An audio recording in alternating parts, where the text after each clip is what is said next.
for the victory lap though. They ain't never seen nothing like this before. Little room when I... Alright again guys, it's Ralph from Box Club Sports, just coming today to give you a bit of exercise, bit of guidance on a really essential bit of kit, that's the kettlebell. Okay, so the kettlebell is probably my favourite piece of equipment. You can do literally anything with it. You can get your sort of cardio workouts with it, high intensity stuff, you can get your strength, and you can pretty much work every part of the body, okay, using this nice simple little bit of kit here. Okay, very easy to get hold of, Amazon delivers them all the time. Obviously if you get them in the local gym, no problem. Everyone should have one of these at home, I think. Probably the best way to get, if you're sort of a decent size, a decent strength, regular fitness, 16 kilo kettlebell, that's about the one to go for. If you're feeling like that's a little too heavy, you get 12s as well. 12's a good choice to have too. Of course, then you go, once you get more serious, you get your 20s, your 24s, and your 32s, okay? But the 16, that'll give you a smashing workout with, regardless. Okay, so what I'm gonna do now, I'm gonna go through the basics of 3 exercises, okay? I'm gonna give you a little how to sort of show you how to put them together into a little set of your own, okay, once you've learned them.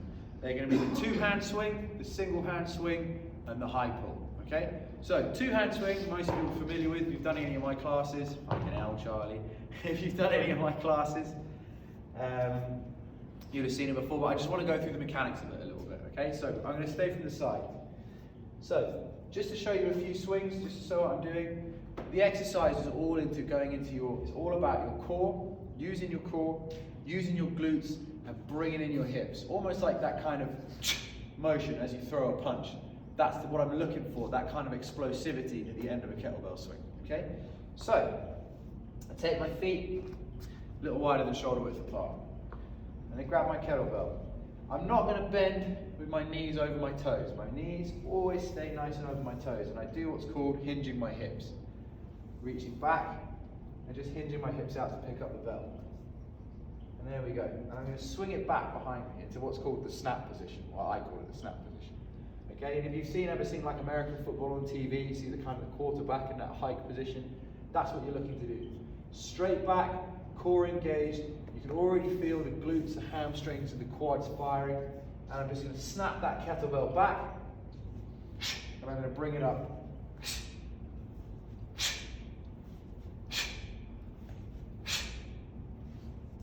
And you can see guys, I'm making a bit of noise at the top, I'm exhaling, okay? I'm trying to make that move powerful as possible, okay? As I bring up that kettlebell, boom, at the top of the position, my hips come in, squeeze my glutes, and I snap everything into position. Make that little bit of exhale, okay? Do it if you want to, do it if you don't, okay? I find it helpful. So, thinking about keeping the core engaged the whole time. That's your 2-hand swing, okay? So I'm just gonna show you a few more, and then we're gonna move on to a single arm swing. So from the side, boom, snap up the kettlebell. And just let gravity bring it down. If I want to make the drill harder for myself, I can throw the kettlebell down on my own. And push it down, bring it up, push it down.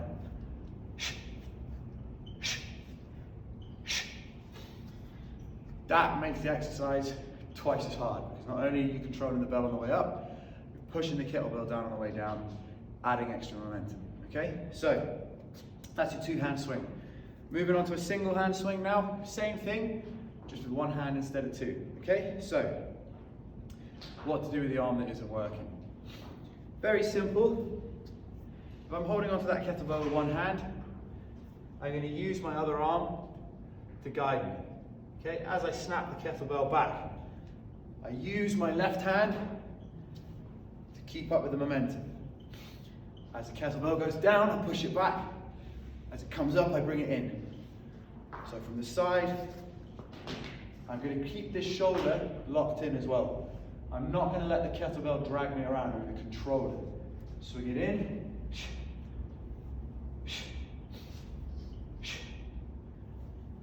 And I'm still bringing in the hips, locking in the glutes at the top of the movement.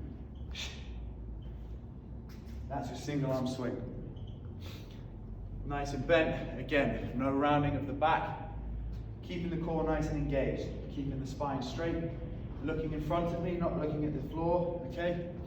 Bringing that kettlebell in, smashing it up. So that's a single arm swing on the left, will look like that.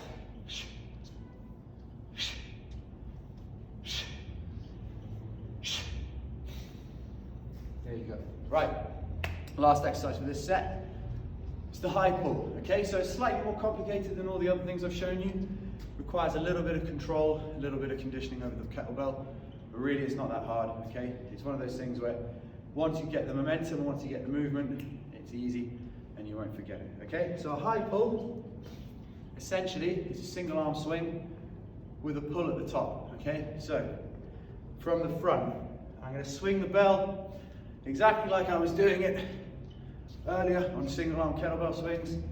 But what I'm going to do now, at the top, I'm going to pull the kettlebell into my chest and punch it back out.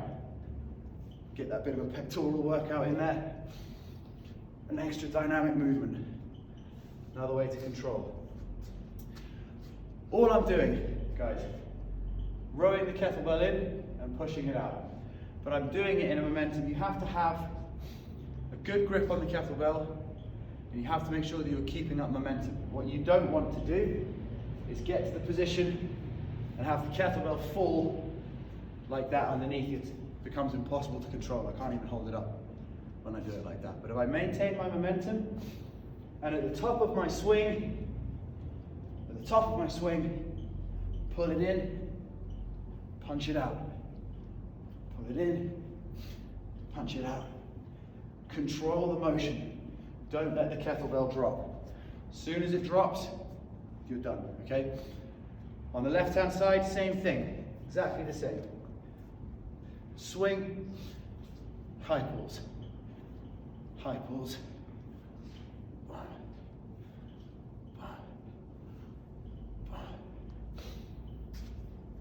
If you have two kettlebells, guys, you can do it in both. You can have one in each hand. You can do two-hand single swings, two-hand high pulls. You can make it as hard for yourself, as easy for yourself as you want. So there you've got the swing, two-hand swing, single arm swings, single arm high pulls, okay?